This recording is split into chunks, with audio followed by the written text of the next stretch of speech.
آپ اسی طرح غیر ضروری چیزیں امپورٹ کرتے اور موبائل غیر ضروری اور دوسری لگژری چیزیں وہ ساری آنا شروع ہو گئیں. نہیں آپ ملک صاحب آپ حوالہ ہنڈی کی بات تو کر رہے ہیں، وہ بھی ایک وجہ ہے، لیکن یہ جو اسپیکولیشن ہوتی ہے وہ مارکیٹ اسپیکولیشن پہ جو چلتی ہے یہ بھی تو ایک جرم ہے نا. اس کے تدارک کے لیے آپ کی ایسوسیشن نے کیا ہے؟ ہماری ایسوسیشن بیچاری نے کیا کرنا، ہمارے تو اتنے انہوں نے پابندیاں لگا دی. ہمارے پاس تو کلائنٹ اب آتے ہی نہیں ہیں، وہ کہتے ہیں آپ تو ایسے ہمیں ڈالر دے رہے ہیں جیسے ہم آپ سے بھیک مانگنے آتے ہیں یا ادھار لینے آتے ہیں. اس کے ہم نے بیٹھک بھی کرنا ہے، اس کا ہم نے ویڈیو بھی بنانی ہے، اس کا سورس بھی لینا ہے اور $10,000 سے زیادہ دینے بھی نہیں ہیں. وہ سارے کے سارے بلیک مارکیٹ میں چلے گئے ہیں. اور اس کے علاوہ بزنس کونسل نے پچھلے ہفتے آپ کو پتا ہے ایک اسٹیٹمنٹ دی ہے، پاکستانیوں کا جو ہے بڑے جو پلیئر ہیں ان کے 9,000 ارب بینکوں سے باہر وہ پوری مارکیٹ کو انہوں نے یرغمال بنایا ہوا ہے. وہ چاہتے ہیں تو چھٹے پہ کر لیتے ہیں، سونے پہ سٹا کرتے ہیں یا ڈالر پہ کرتے ہیں. یا اب چینی دیکھو، چینی ہمارے پاس 23 ملین جو ہے ٹن پڑی ہے، لیکن یہ پورے سال سے زیادہ کا والیوم ہے، لیکن سٹاک انہوں نے اکٹھا کر لیا اور 200 سے اوپر اس کا ریٹ چلا گیا. تو یہ ساری ان چیزوں پہ سٹے بازی کرتے ہیں، یا ڈالر پہ تاکہ پاکستان کی معیشت خراب ہو، یا پھر اندوزی کر کے ضروری چیزوں پہ کرتے ہیں. تو ان کے خلاف ایکشن ہونا چاہیے. انہوں نے پورے پاکستان کو جو ہے بیڑا غرق کر دیا اور انہوں نے اسی ملک سے ملک صاحب اس کا مطلب ہے کہ حکومت سٹے بازی کو روک نہیں پا رہی، جس کی وجہ سے یہ ساری قیامت ڈھائی ہوئی ہے. یہ ناسور ہے، میں کہتا ہوں یہ ملک کا ناسور ہے. بڑے بڑے جتنے پلیئر ہیں اور اسی طرح ان پلیئروں نے پاکستان کی یرغمال بنائی، ان کے خلاف ایکشن ہونے چاہیے ان کا. اور یہ کیا نان سینس ہے آپ کو کہتے ہیں جی فائلر ہے نان فائلر ہے، بھائی ختم کریں نان فائلر کو، جو بھی وہ فائلر ہونا چاہیے. ٹھیک ہے ملک صاحب، ایک بریک لیتے ہیں ملک صاحب. گفتگو کا سلسلہ یہیں سے جوڑیں گے، ہمارے ساتھ رہیے.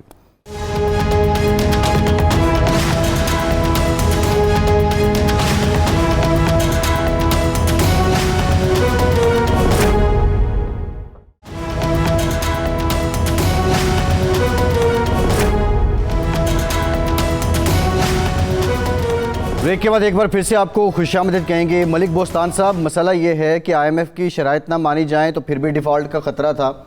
IMF کی شرائط مان لیں تو اب یہ حالات ہیں. مسئلے کا حل کیا ہے؟ کیسے ڈالر کی جو قدر ہے اس میں ٹھہراؤ آئے گا، روپے کی قدر میں استحکام آئے گا؟ دیکھو اس کا حل ہے، اتنے حالات خراب نہیں جتنے بتائے جا رہے ہیں. اللہ کا شکر ہے پاکستان اتنا بھی گیا گزرا نہیں ہے.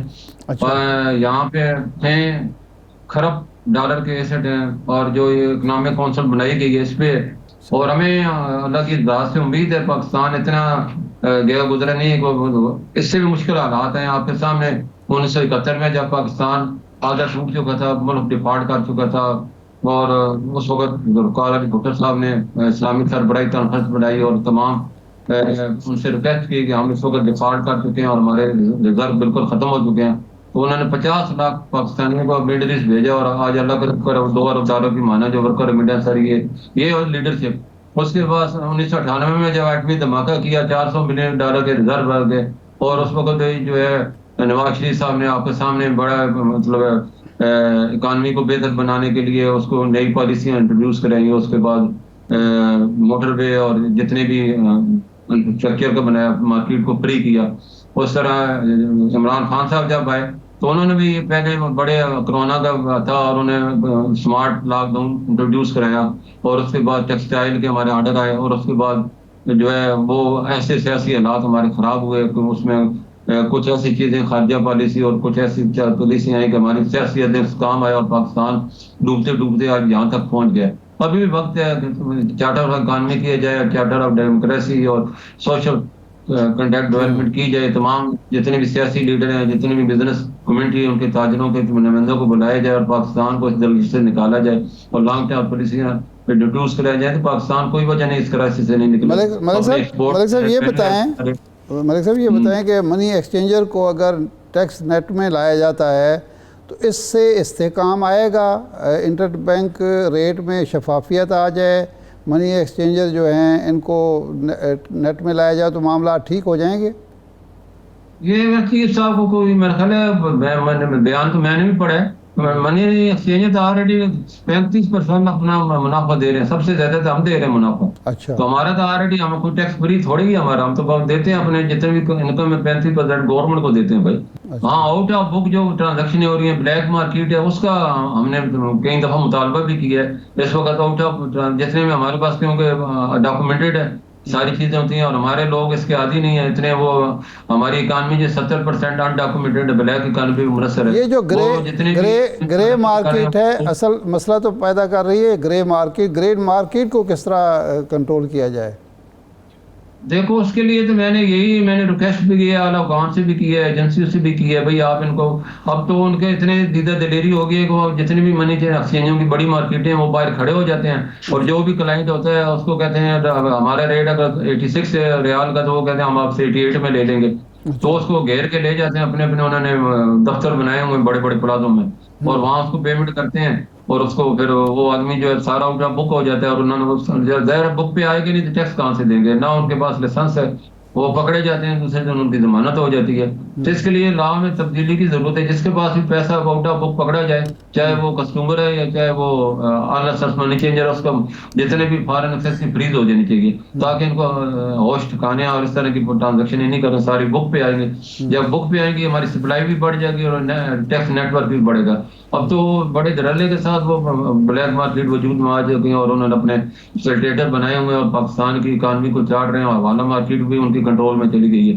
ہماری دیکھو $4 ارب کی ورکر ریمیڈنس کم ہوئی ہے، $2 ارب ایکسچینج کمپنی کی ورکر ریمیڈنس کم ہوئی ہے، $6 ارب ہمارے سسٹم سے انہوں نے نکال لیا ہے. تو یہ بڑی الارمنگ سچویشن ہے. اس میں میں نے ٹیسٹ کی ہے کہ اس کو جو ہے قابو کے جو ان کے خلاف کیا جائے. بینک اگر مارکیٹ سے خریدنا ڈائریکٹ جو کام کرتے ہیں وہ بند کر دیا جائے تو پھر استحکام آ جائے گا؟ دیکھو بینک تو فری مارکیٹ سے خرید ہی نہیں سکتے، وہ صرف ایکسچینج کمپنیوں سے خریدتے ہیں، وہ گرے مارکیٹ سے خرید ہی نہیں سکتے. تو وہ بینکوں کا نہیں، اصل مسئلہ ایجنسیوں کا ہے جو کہ ڈالر کی سمگلنگ ہو رہی ہے. جس طرح یہاں سے لوگ جو ہے وان ٹرازن جو جب سے حکومت نے 400 سے 600% ڈیوٹیاں امپورٹ پہ لگائی ہیں، اور ہمارے امپورٹروں نے کیا کیا ہے، انہوں نے وان ٹرازن کے جو ڈیوٹی فری ہے اس کے نام پہ امپورٹ کرتے ہیں، حوالہ مارکیٹ سے خرید کے یہاں سے افغانستان بھیجتے ہیں اور وہاں سے واپس لے آتے ہیں. اور تمام سٹور آپ دیکھو سپر سٹور بڑے بڑے فارن، ہمارے لوگوں کو بھی دیکھو نا، وہ ان کو پاکستانی چیزوں تو پسند ہی نہیں، ہاتھ ہی فارن چیزوں پہ رکھتے ہیں، جس کی وجہ سے ان کو ضرورت ہے اگر ہم لوگ بھی بائیکاٹ کریں پاکستانی چیزیں خریدیں تو ہمیں یہ دن نہ دیکھنے پڑے. تو حکومت کو جو ہے اس چیز کو بھی دیکھنا چاہیے، جتنے بھی سپر سٹور ہیں ان کو ایک ٹائم لائن دینا چاہیے. جتنے کپڑے والے ہیں، جتنے بھی امپورٹڈ چیزیں منگاتے ہیں، ان کو انوائسیں بنائیں جائیں، ڈکلیئر کریں جو ان کے پاس اسٹاک ہے، اور ان کو جو ہے ایک سلپ دی جائے. اس کے بعد کوئی بھی ہو تو وہ فریز کر دیے جائے جو تاکہ یہ اسمگلنگ کا ناسور ختم ہو. اس میں جتنی بھی اسمگلنگ ہوتی ہے وہ پاکستان کے بدقسمتی ہے، ایک سائڈ پہ ایران ہے، ایک سائڈ پہ افغانستان ہے، دونوں میں اکنامک سیکشن ہے، اور ان کے جتنے بھی فارن ایکسچینج وہاں ہمارا جا رہا ہے اسے وہ یوز کر رہے ہیں. افغانستان کی مثال دیکھیں، اس نے اپنے ریزرو بھی بلڈ کر لیے ہیں، اس کا روپیہ بھی ہمارے سے ورلڈ بینک کی رپورٹ 29% ریویلیو ہو گیا، اور اس نے $7 ارب کے مائن کے معاہدے بھی کر لیے ہیں، چائنا کے ساتھ سونا کے کیا ہے، اور ترکی اور ایران اور ان کے ساتھ کیا ہے لوہے کا. تو یہ ہم سے زیادہ آگے وہ لگتا ہے وہ نکل جائے گا، ہم لوگ تو ویسے کے ویسے رہ جائیں گے. ہم امپورٹ کرتے ہیں ڈالر میں، وہ ہم سے پاکستانی روپے میں لے جاتے ہیں. چینی کی مثال میں نے دی ہے، اس وقت 23 لاکھ ٹن چینی پاکستان میں پڑی ہے، 10 لاکھ ٹن ابھی جو نئی سیزن آنا ہے اس کی شامل ہونی ہے. 33 لاکھ ٹن چینی ہو اور پھر بھی اس کی بلیک میل ہو رہی ہے، اور وہ بھی پھر قابو میں نہ آئے، کس طرح قابو کریں گے؟ اس کی تو کوئی شارٹیج نہیں ہے. یہ کس طرح اتنی قیمتیں بڑھتی جا رہی ہیں؟ جی بالکل ٹھیک، بہت شکریہ ملک بوستان صاحب، آپ کے وقت کا آپ موجود تھے. ارشاد صاحب، ایک تو یہ ملک صاحب نے بات بتائی، دوسرا جو اب حالات ہیں، یہ جو معاشی حالات ہیں ارشاد صاحب، اور ساتھ جو الیکشن کی ڈیمانڈ ہے، آپ سمجھتے ہیں کہ جنوری فروری میں اب جو باتیں بھی ہو رہی ہیں الیکشن جنوری فروری تک ہو جائیں گے، اور یہ حالات منتخب حکومت ہی آ کر وہی سنبھالا دے سکتی ہے، اور انٹرم گورنمنٹ جو اس وقت کر رہی ہے، کیونکہ اتنے اختیارات تو نہیں ہیں ان کے پاس، جیسا ابھی کہہ رہے ہیں قانون سازی کریں والا ہونے کی. ایشو اختیارات کا نہیں ہے، ایشو ہے اعتماد کا. یہ جو دنیا میں ایک تجربہ ہوا کہ اس وقت تک ٹیکس بھی نہیں ہوگا جب تک ہمارا اقتدار میں شراکت نہیں ہوگی، اس وقت تک ہم ٹیکس نہیں دیں گے. تو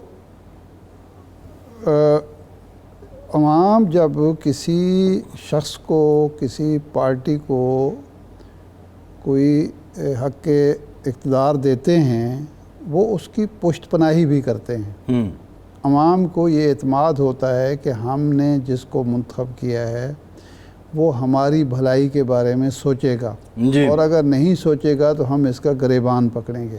یہ ہے بنیادی فلسفہ جمہوریت کا۔ جب ایک حکومت کے بارے میں عوام کو یہ معلوم ہے کہ ہماری منتخب حکومت نہیں ہے تو وہ اعتماد کی سطح بلند نہیں ہو سکتی، اعتماد کا وہ عالم نہیں ہو سکتا، ٹھیک ہے۔ اور اس وقت تو بالکل نہیں ہو سکتا جب یہ پتہ ہی نہ ہو کہ الیکشن کب ہونے والا ہے۔ یہ جو نگران حکومت کو 60 دن کے لیے 90 دن کے لیے برداشت کیا جاتا ہے وہ یہ ہوتا ہے کہ یہ ایک شفاف انتخابات کرائے گی اور ہمیں موقع دے گی اور ہم اپنے نمائندوں کو واپس لا کے ان سے کام لیں گے اور وہ کام صحیح کریں گے۔ عام طور پر سوال کیا جاتا ہے کہ یہ ایک حکومت منتخب بھی ہو جاتی ہے پھر وہ بھی صحیح کام نہ کرے۔ بھائی صحیح کام وہ جو ووٹ دیں گے وہ کرائیں گے، وہ سیدھا کر دیں گے اس کو، بشرطے کہ وہ جو لائے گئے ہوں یا آئے ہوں وہ عوام کے لائے ہوئے ہوں۔ ایک تو پہلے۔